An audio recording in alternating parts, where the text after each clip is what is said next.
Selamat siang Bunda Eka. Oke.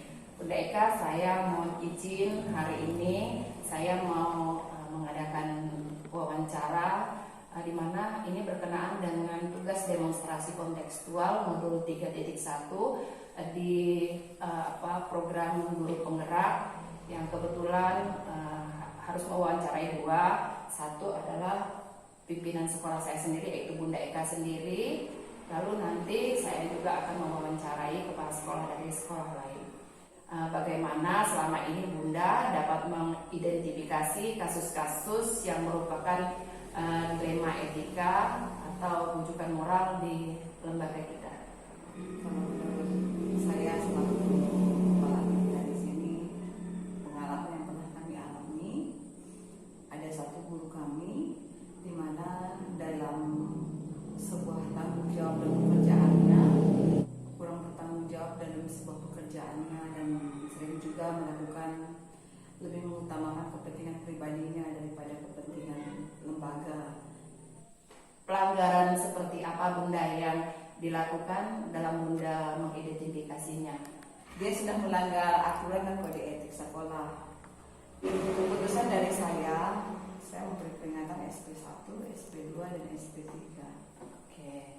Nah, selama ini bagaimana Bunda menjalankan pengambilan keputusan di sekolah Bunda, terutama kasus-kasus nih di mana ada dua kepentingan yang sama-sama benar atau sama-sama mengandung nilai kebajikan. Apakah pernah terjadi selama ini Bunda?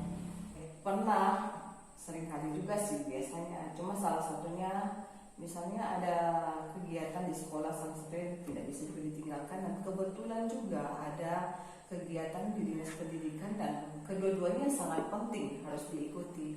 Jadi saya secara pribadi sebagai kepala TK di tempat ini, saya harus memutuskan harus memilih yang mana. Jadi saya ambil kebijakan untuk di dinas, saya selaku kepala TK hadir di sana, dan untuk di lembaga guru saya yang menghadirinya karena mereka ikut andil juga dalam kegiatan rapat itu. Langkah atau prosedur seperti apa yang biasa Bunda lakukan selama ini dalam mengambil keputusan? Contohnya kasus yang guru tadi Bunda. Ya. Langkah-langkah yang pertama saya ambil biasanya dalam mengatur dari lembaga kami ini, kami ada surat peringatan SP pertama, SP1, SP2, SP3. Kalau ketika dikasih SP1, salah satu guru itu kalau dia tidak berubah dikasih kesempatan masih lagi melakukan hal yang sama, kami dari lembaga memberikan SP2. Ketika dikasih kesempatan lagi untuk SP2 tidak berubah, masih lebih mengutamakan kepentingan pribadi daripada kepentingan lembaga, jadi dengan berat hati dengan SP3, berdasarkan dari itu kami memberhentikan guru itu. Berarti ada langkah-langkah atau prosedur yang digunakan ya Bunda. Ya. Nah, hal apa saja yang selama ini Bunda anggap efektif dalam pengambilan keputusan pada kasus-kasus dilema etika seperti itu tadi? Berdasarkan langkah-langkah keputusan yang kami ambil, ada surat-surat ketentuan yang diputuskan dari lembaga untuk memperhatikan guru ini tersebut. Berarti ada bukti gitu ya Bunda? Iya, ada.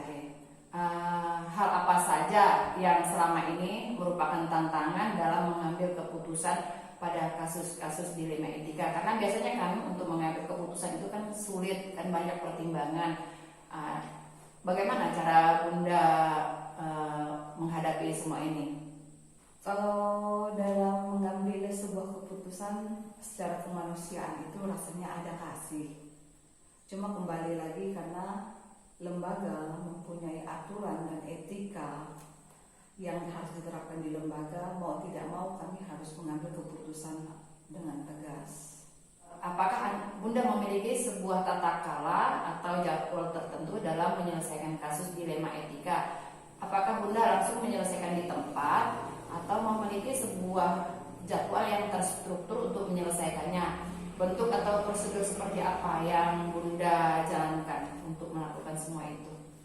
Kalau keputusan yang saya ambil dari lembaga, yaitu kami ada berupa peringatan itu tahapannya, langkah-langkahnya. Jadi berdasarkan surat yang diberikan kepada tersebut.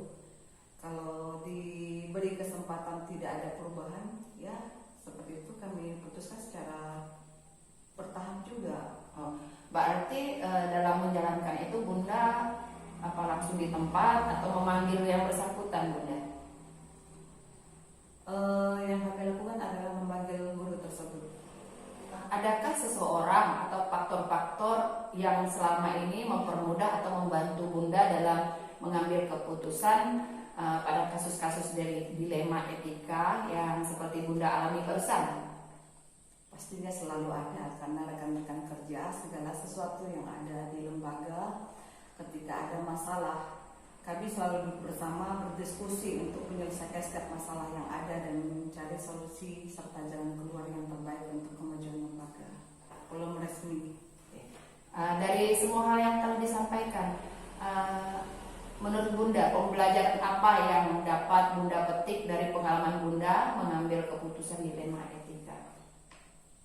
Pembelajaran apa gitu yang dari semua kasus yang tadi kita bicarakan, yang Bunda paparkan itu, apa yang bisa dipetik intinya? Yang dapat saya petik dari pengalaman setiap masalah yang sudah dialami khususnya di lembaga ini, yang lebih mengajarkan saya secara pribadi kita supaya lebih bijaksana dalam mengambil keputusan dan bisa belajarnya lagi untuk bisa memperbaiki setiap apa saja yang kemajuan lembaga itu untuk setiap keputusan-keputusan itu dapat diambil dengan bijaksana. Artinya keputusan yang bertanggung jawab itu ya Bunda? Tanggung jawab. Oke. Terima kasih Bunda Eka atas wawancaranya. Terima kasih sudah menyediakan waktu buat saya, dan kiranya ke depan Bunda semakin bijaksana dalam memutuskan sesuatu, dan saya mengucapkan terima kasih. Sama-sama. Selamat siang Bunda Eka. Selamat siang. Selamat sore Pak Balasius. Selamat sore Bu. Ya. Terima kasih Pak sudah meluangkan waktu untuk saya. Saya rencananya datang ke sini mau wawancara dengan Bapak. Apakah Bapak punya waktu? Siap, ada waktu. Terima kasih Pak. Begini Pak, wawancara ini adalah tugas demonstrasi kontekstual modul 3.1 dari pendidikan guru penggerak kami. Ya. Dan saya harus mewawancarai satu orang kepala sekolah di luar kepala sekolah saya. Saya berterima kasih karena Bapak bersedia meluangkan waktu untuk wawancara dengan saya. Ya. Bisa kita mulai Pak? Boleh. Saya mau bertanya nih Pak. Nah, selama ini Pak, bagaimana Bapak dapat mengidentifikasi kasus-kasus yang merupakan dilema etika atau bujukan moral di sekolah yang Bapak pimpin? Ya, banyak kasus-kasus yang kita dapati di sekolah. Karena sekolah itu kan kumpulan dari anak-anak. Ya, kita ngambil kesimpulan yang contoh yang paling kecil lah. Yaitu kasus kami, ya anak itu ya umurnya udah berumur, dia kelas 9, tetapi kalau penilaian guru yang lain, anak ini mungkin tidak bisa naik kelas. Lalu kemudian kalau ditanya dengan keputusan dari hasil rapat, guru pasti menyatakan gagal, tidak naik kelas. Ya, tetapi kita berpikir karena harus ditinjau dari latar belakang juga, karena tidak ada sih hubungannya dari penilaian kan. Tapi kita juga memikirkan umur faktor juga. Kalau anak SMP itu kan paling tidak menamatkan SMP itu di umur 20 tahun. Iya. Dan dia umur misalnya anggaplah dia kelas 8 umur 20 tahun atau 19 tahun, berarti harus dinaikkan. Nah, itu harus dinaikkan, bukan kita faktor nilai. Apalagi anak ini misalnya dia berlatar belakang ya anak semacam ya punya bapak tiri, tinggal dengan nenek misalnya kan. Kalau tinggal dengan nenek otomatis ya neneknya mungkin tak mengerti tentang pendidikan. Ya, kita di situ juga nilainya. Jadi kan kedepannya ya kita harus ya dimanapun berat hatinya seorang ibu menaikkan, ya kita beri kesimpulan sebagai pandangan begitu, ya kita usahakan dinaikkan. Adakah seseorang atau faktor-faktor lain yang selama ini mempermudah Bapak atau membantu Bapak dalam mengambil keputusan pada kasus-kasus dilema etika? Ada. Ya, salah satu keputusan yang kita ambil dilema etika ini kan dari lingkungan itu dan sekolah itu, kemudian masyarakat itu. Ya, contohnya kalau di sekolah kita mengatakan ini tidak boleh, tapi di masyarakat mengatakan boleh. Salah satu contoh misalnya kita mengadakan mid semester misalkan, lalu di kampung itu mengadakan keramaian, otomatis anak ayah nonton. Jadi kalau nonton tadi tidak ada belajar, jadi atau mungkin tidak mengerjakan PR, itu salah satu contoh. Lalu yang kedua, misalnya kita mengadakan ya penilaian akhir semester misalnya kan. Di situ lalu orang kampung itu tidak berkoordinasi dengan sekolah mengadakan yang kebiasaan-kebiasaan lingkungan seperti yaitu balala atau berpantang bahasa kita, bahasa nasionalnya berpantang. Tahu kita mengadakan ulangan tanggal sekian, orang berpantang tanggal sekian, otomatis anak kan tidak ikut ujian atau ulangan penilaian. Nah itu kan, sehingga itu kan tidak mendukung. Jadi anak mengutamakan apa yang dianjurkan oleh lingkungan itu yang dilakukannya, yang di sekolah lalu tidak dilakukan. Itu salah satu dilemanya. Ya, dari semua hal yang telah Bapak sampaikan tadi, menurut Bapak pembelajaran apa yang bisa dipetik dari pengalaman Bapak dalam mengambil keputusan dilema etika ini? Ya, pengalaman kami yang paling tidak ya masyarakat, lingkungan, sekolah harus bekerja sama. Artinya bekerja sama. Kalau sekolah mengatakan tidak, ya sekolah di lingkungan juga tidak.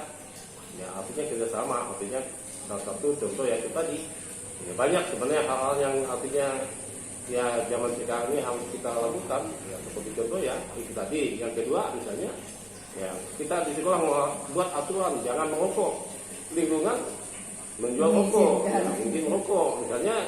Kalau zaman-zaman dulu kan anak yang punya pakaian di usia sekolah nggak dijual rokok pada dia. Betul, Pak. Kalau sekarang kan pakai pakaian seragam masih bisa dijual rokok, ketekan di batangan kan. Nah itu pengaruh. Banyak lagi hal-hal yang minuman juga begitu kan. Ya, berarti banyak sekali hal yang menjadi tantangan ya, Iya, Pak. banyak tantangan itu. Ya, baik Pak, terima kasih Iya. Bapak sudah meluangkan waktu buat saya melakukan wawancara dengan Bapak. Saya berharap nanti ke depannya di waktu dan lain kesempatan saya bisa lagi mewawancarai Bapak. Nah, jadi wawancara hari ini banyak sekali yang saya ambil hikmahnya Pak, yang bisa menjadi panduan saya ke depannya, di mana saya juga bisa menjadikan itu acuan juga sebagai pemimpin pembelajaran di sekolah kami. Terima kasih Pak sudah meluangkan waktu untuk saya. Kiranya Tuhan berkati ya Pak. Amin. Ya, terima kasih.